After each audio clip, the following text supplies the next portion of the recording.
Assalamualaikum dan salam sejahtera keluarga Malaysia. Berita Pagi Sarawak edisi Rabu 22 Jun bersama saya Abang Muazli, Abang Abdul Samad.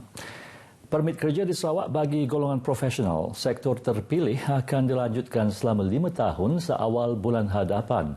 Premier Sarawak Datuk Petinggi Tan Sri Abang Johari Tun Openg memberitahu perkara tersebut akan dibincangkan dengan lebih lanjut bersama Jabatan Imigresen bagi membolehkan mereka yang bekerja di Sarawak terutama dalam sektor yang strategik termasuk digital ekonomi maupun berkaitan sumber tenaga diperbaharui.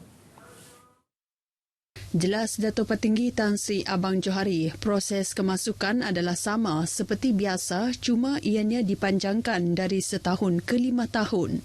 We have to get the process lah. We have to work with immigration first. We have to work with immigration. Jadi saya rasa by next month, maybe between next month and 2 or 3 months lah. Because we have to work out yang pun formula, procedure. Beliau memberitahu demikian kepada pemberita selepas majlis penutupan Persidangan Ekonomi Digital Antarabangsa Sarawak di Kuching. Terdahulu, beliau menyaksikan pemberteraian Memorandum Persefahaman MOU antara Kerajaan Negeri melalui Lembaga Multimedia Sarawak SMA bersama agensi-agensi berkaitan. Antara yang terlibat ialah Pusat Kecemerlangan Teknikal Sarawak, Perbadanan Ekonomi Digital Sarawak dan Sistem Maklumat Sarawak. Beliau turut menyaksikan memorandum perjanjian antara Universiti Malaysia Sarawak dan Sabah serta Universitas Kalimantan Timur.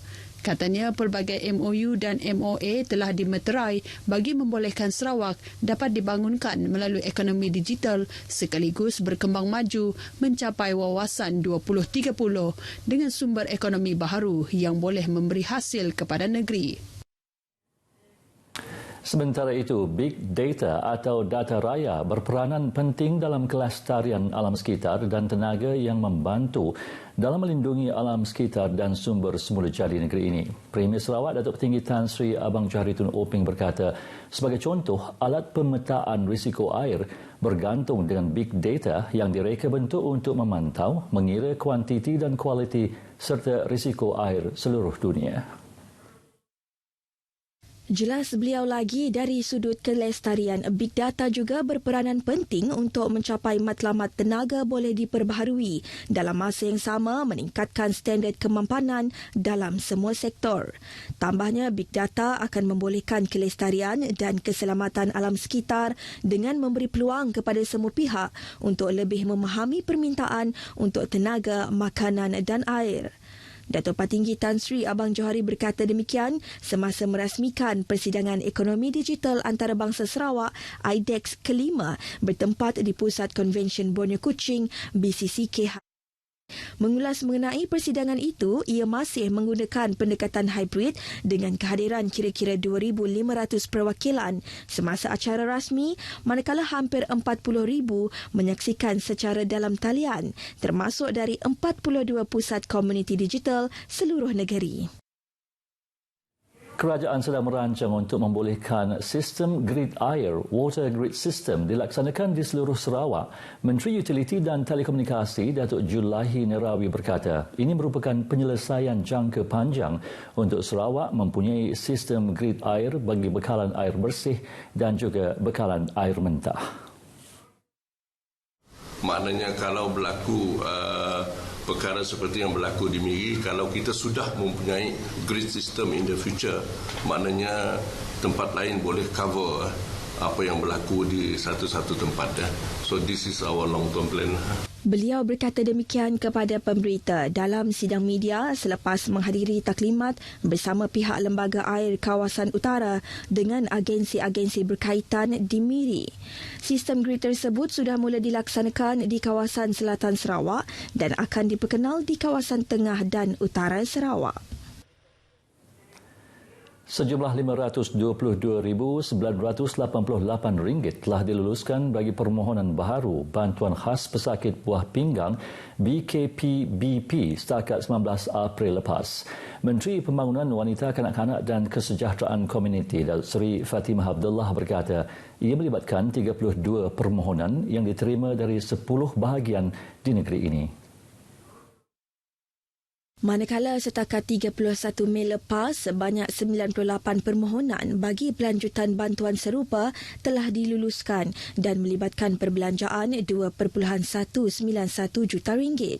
Beliau menambah, BKPBP merupakan inisiatif Kerajaan Sarawak untuk membantu meringankan beban kewangan pesakit buah pinggang yang memerlukan rawatan dan telah didiagnosis dengan end-stage renal failure, iaitu kegagalan buah pinggang tahap akhir. Jelasnya, perkhidmatan berkenaan diberikan secara percuma di hospital atau klinik kesihatan kerajaan. Walau bagaimanapun, jika pesakit tidak dapat melakukannya di hospital atau klinik kesihatan kerajaan, mereka perlu melakukannya di pusat swasta. Bagi tujuan itu, di bawah BKPBP terdapat dua jenis bantuan yang ditawarkan, iaitu klinikal dan sokongan. Datuk Seri Fatimah menyatakan demikian dalam kenyataan medianya bersempena lawatan beliau ke unit hemodialisis Jabatan Nefrologi di Hospital Umum Sarawak, Kuching. Yayasan Pembangunan Ekonomi Islam Malaysia, YAPIM, komited meningkatkan peruntukan sumbangan bagi membantu golongan B40 di Sarawak. Menurut pengurusi Lembaga Pemegang Amanah YAPIM, Datuk Muhammad Reza Shah Abdul Wahid, Sarawak telah menerima sumbangan sebanyak RM500,000 setakat ini. Ke arah itu, Dato' Muhammad Reza memberitahu, YAPIM menyasar untuk memberi sumbangan RM1 juta kepada Sarawak bagi tahun ini. Selain itu, ujarnya, YAPIM turut menyasar untuk mendapat sumbangan sebanyak RM50 juta melalui program infak dan skim yang sedia ada. Tahun lepas, katanya, sejumlah RM42 juta infak telah diterima dan disalurkan untuk pelbagai program bantuan. Beliau berucap ketika ditemui pemberita pada perasmian program Inspirasi Kasih Kami, Sumbangan Bencana dan Komuniti di Hospital Umum Sarawak, Kuching. Terdahulu dalam ucapan ringkasnya, beliau berterima kasih kepada setiap infak daripada penyumbang sambil menegaskan ia memberi makna yang besar kepada YAPIM untuk disalurkan semula kepada individu atau mereka yang memerlukan. Pada majlis tersebut, Dato' Muhammad Reza menyerahkan sumbangan berjumlah RM10,000 kepada petugas Barisan Hadapan HUS sebagai tanda penghargaan atas pengomadan mereka melaksanakan tugas sepanjang berdepan wabak COVID-19. Pasukan Bertindak Kecemasan Komuniti (CERT) yang ditubuhkan di kawasan berhampiran sempadan mempunyai tanggungjawab besar dalam membantu kerajaan memastikan keselamatan negeri ini. Pemangku Residen Bahagian Seri Aman Elvis Didit berkata, mereka bukan sahaja bertindak sebagai pasukan yang boleh memberi bantuan awal kepada komuniti jika berlaku bencana seperti banjir, tanah runtuh atau kebakaran rumah. Sebaliknya, pasukan CERT di kawasan sempadan bertanggungjawab mengekang penularan penyakit berjangkit seperti rabies dan demam babi Afrika. Malah kemasukan atau pergerakan rentas negara melalui laluan tidak sah oleh pendatang asing tanpa izin juga dikhawatiri boleh membawa penyebaran sebarang penyakit berjangkit seperti TB. Oleh yang demikian, anggota CERT diminta lebih peka akan keadaan di kawasan masing-masing, membuat pemantauan berterusan dan melapor kepada agensi berkaitan jika wujud sebarang aktiviti mencurigakan. Dalam pada itu, Elvis melihat penubuhan CERT dalam komuniti rumah panjang amat signifikan dengan usaha kerajaan untuk mengurangkan kes kebakaran rumah panjang. Beliau berharap ilmu serta latihan berkaitan pencegahan kebakaran yang diajar kepada anggota CERT mampu dipraktik sebaik mungkin bagi mengelak kejadian kebakaran rumah panjang. Elvis berucap pada penangguhan program border CERT daerah Sri Aman Siri 2 yang berlangsung di Batu Lintang di Sri Aman. Program 2 hari yang disertai kira-kira 150 anggota CERT dari 44 rumah panjang di kawasan Batu Lintang. Sepanjang program tersebut, peserta diberi taklimat dan latihan mengenai keselamatan di sempadan oleh pihak polis, latihan pencegahan kebakaran oleh pihak bomba, selain didedahkan dengan latihan asas pertolongan kecemasan oleh Angkatan Pertahanan Awam. Mereka juga turut diberi taklimat pencegahan dan kawalan rabies oleh Jabatan Perkhidmatan Veterina. Amalan gaya hidup sihat di samping mengeratkan silaturahim sesama masyarakat merupakan objektif untuk Kelab Sukan Rekreasi Goyang Serikay SGC dalam melestarikan aktiviti bersama komuniti. Menurut Presidennya Hasli Omar, aktiviti sihat bersama komuniti ini merupakan pemacu bagi memangkin semangat masyarakat untuk turut serta di samping memberi kesedaran akan pentingnya penjagaan kesihatan. Jelas hasli program bersenam bersama SGC yang dilancarkan sejak negara memasuki fasa endemik lalu mendapat sambutan yang memberangsangkan daripada masyarakat. Untuk mengajak komuniti setempat bersenam bersama-sama dengan SGC dalam melestarikan amalan gaya hidup sihat di samping mengeratkan silaturahim sesama kita. Semoga ukhuwah persahabatan terus terjalin di antara kita.